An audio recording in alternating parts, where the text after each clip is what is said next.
C'est la troisième fois en fait que je viens au Japon. On était venu pour présenter un mandat, on était venu au festival de Tokyo, et puis ensuite on était venu au festival de Yokohama qui correspondait avec le moment de la sortie en fait du film Amanda au Japon.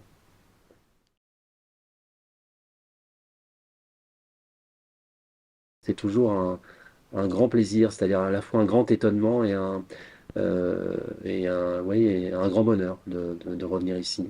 Il y a une connexion un peu mystérieuse qui fait que je m'y sens bien. Je connais pas beaucoup, j'aimerais connaître davantage, mais voilà, il y a quelque chose qui me relie, je crois, vraiment à ce pays.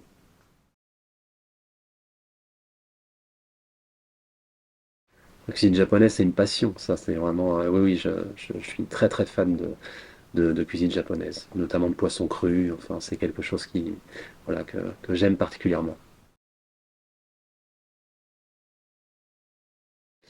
Le cinéma, en fait, je porte cette intuition depuis l'enfance. Alors, j'ai mis très très longtemps à m'autoriser, on va dire, à faire pratiquement du cinéma.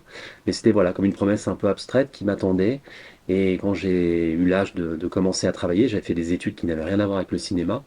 J'ai tenté le concours de l'école nationale qui s'appelle la FEMIS en France. Et voilà, un concours que j'ai eu et ce qui m'a permis de regagner un peu la voie du cinéma et voilà, de faire en pratique ce qui n'était là que comme, voilà, comme une espèce une promesse un peu abstraite. Pour moi, alors, vraiment, l'impulsion première de ce film, c'était de me replonger dans les années 80, qui sont les années de mon enfance. On a une phrase en France qui dit on est de son enfance comme on est d'un pays, et c'est vraiment quelque chose que j'éprouve profondément. Alors je voulais me replonger là-dedans, pas dans une perspective nostalgique, mais vraiment essayer de capturer comme ça ce qui fait ce qui ont constitué pour moi les sensations, les tessitures, les sonorités, les images de cette période. Donc Paris est ma ville, la ville que je connais la mieux, et donc c'est vrai que je me retrouve très souvent du coup à filmer Paris.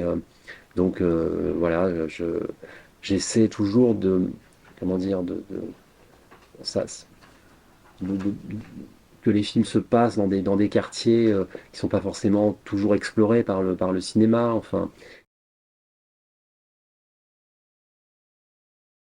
la radio de nuit, en fait, c'est quelque chose là aussi, qui remonte un peu à l'enfance, quand j'avais du mal à trouver le sommeil, avec mon Walkman, voilà, dans ma chambre d'enfant, d'adolescent.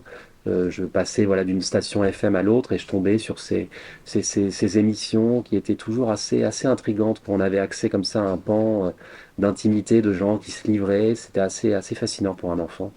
Et je m'imaginais que d'autres personnes écoutaient ça à d'autres endroits dans la ville, dans leur chambre aussi, formées comme ça, comme une petite constellation un peu mystérieuse. Et c'était assez captivant. Ça, en tout cas, ça me procurait, ça, oui, un imaginaire assez fort.